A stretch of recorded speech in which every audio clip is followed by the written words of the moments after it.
Morning freeze dryers. We are on a berry picking adventure this morning. We're headed over to a neighbor's property to pick some honeyberries. And if you don't know what a honeyberry is, honeyberries grow in the northern part of the US. And they're kind of a combination of a blueberry and a blackberry. And these honeyberries are coming from a neighboring property. We are in the Teton Valley of Idaho today.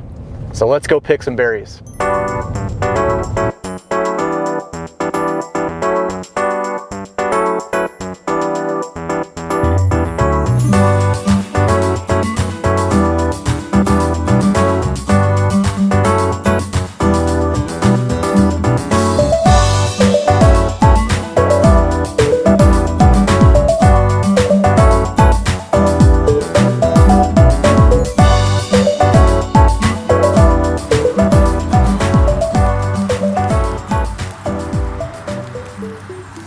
We picked about 5 pounds of honeyberries this morning, and the first thing we want to do is just soak these completely.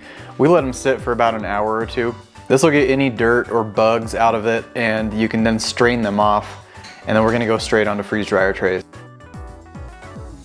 And berries can be sticky when they're freeze dried, so you're going to want to go onto pre-cut parchment or silicone. And we're gonna try a little trick that I use for blueberries, and I'm gonna hope that this works the same way. And instead of puncturing each of these berries, we're gonna just stick them in the freezer. And usually when they get frozen, they split open enough to let that moisture out for the freeze dryer.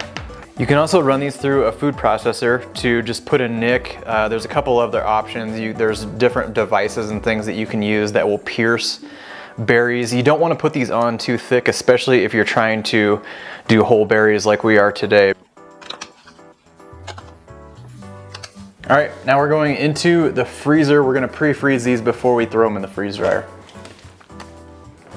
These have been in overnight. You probably want to go in at least overnight, if not longer. That'll give them time to split open.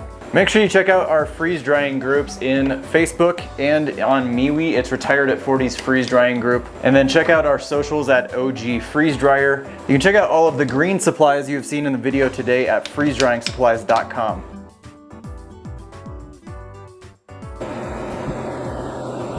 Now here go the berries.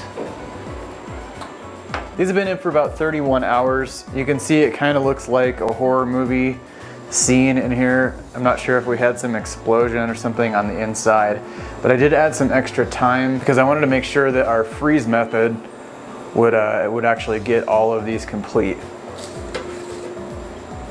So because we used parchment, this all comes up in one nice piece. And because we were pre-freezing these whole, we were able to get whole honeyberries freeze dried. And when you're done, you have a beautiful interpretive painting on your parchment, suitable for framing. Let's bag these up and rehydrate them.